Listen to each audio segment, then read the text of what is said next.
शरीफ औरतें इतनी सज धज सिर्फ अपने शौहर के लिए करती हैं। मैं बहुत ज़रूरी काम के लिए बाहर जा रही हूँ, बेहतर होगा अगर फिलहाल आप मेरे मुंह ना लगे।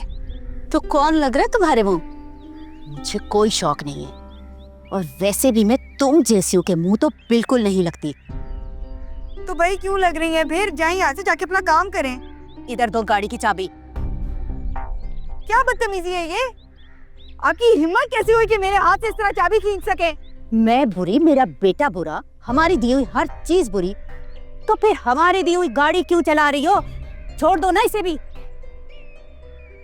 ठीक नहीं कर रही आप। मैं तो सिर्फ हक और सच की बात कर रही हूँ। तुम्हें आग लगती है तो लगा करे।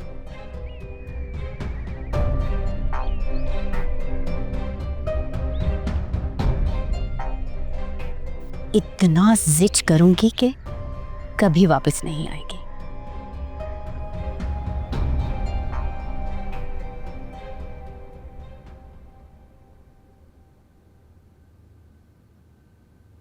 हेलो, मुझे नहीं पता, मुझे फौरन लेने आओ। तो क्या हुआ अगर वो देख रहा है?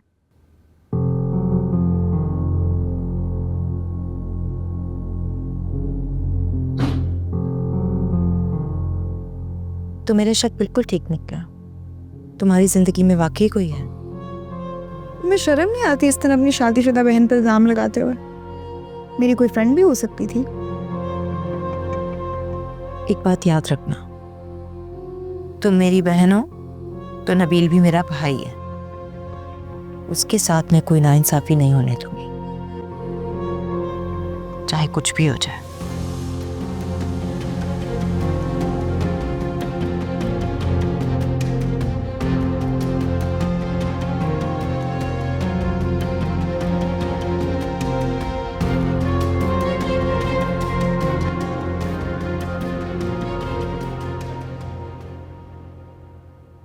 यस ऑफ कोर्स मेरी जान, इंशाल्लाह हम साथ मिलके जाएंगे शॉपिंग मॉल और आपके लिए ढेर सारे टॉयज खरीदेंगे वहाँ से। अब अगर आप मुझे परमिशन दें तो मैं अपना ऑफिस का काम कर लूँ।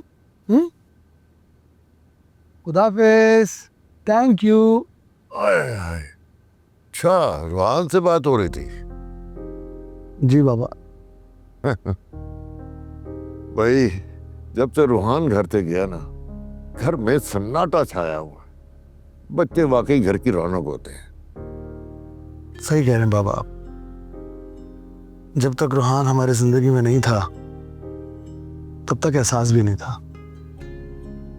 आज जब वो यहाँ हमारे पास मौजूद नहीं है तो वाकई ये बात समझ में आती है कि घर खाली होना किसे कहते हैं।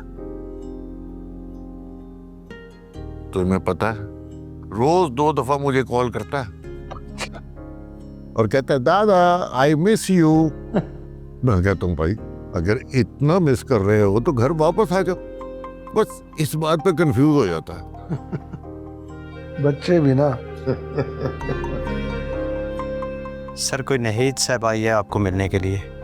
अच्छा, चले मिल के आता हूँ।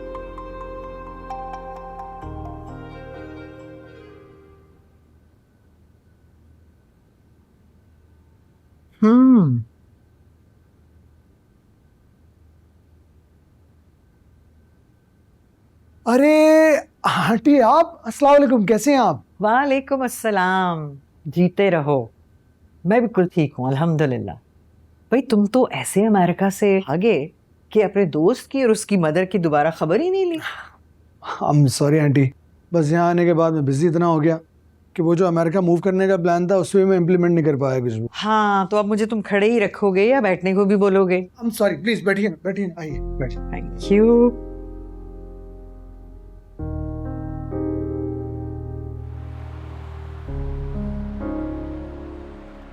भाई, इस बार जब मैं पाकिस्तान आई तो मैंने तो डिसाइड कर लिया था कि आप लोगों से ज़रूर मुलाकात करनी है। और अरसल, लास्ट टाइम जब मैं आई थी तो तुम्हारी बीवी तो उम्मीद से थी। अब तो हमारा बच्चा माशाल्लाह 5 साल का हो गया है। हाँ हाँ, माशाल्लाह, बहुत क्यूट बच्चा है भाई। भाई साहब, आप वैसे बहुत खुशकिस्मत इंसान हैं।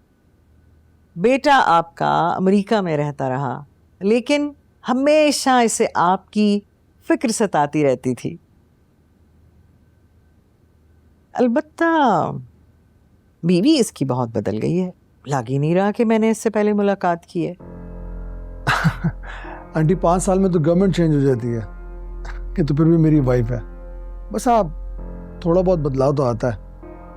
कह तो तुम ठीक रहे हो, कहीं तुमने बीवी ही तो नहीं बदल दी?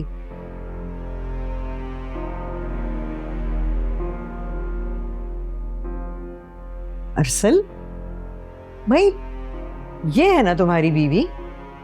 अरे नहीं नहीं आंटी, आपको कोई गलत फहमी हो रही है। ये तो मेरी साली है, ये तो दुरे फशा की छोटी बहन है, दुरे शवार नाम है इसका।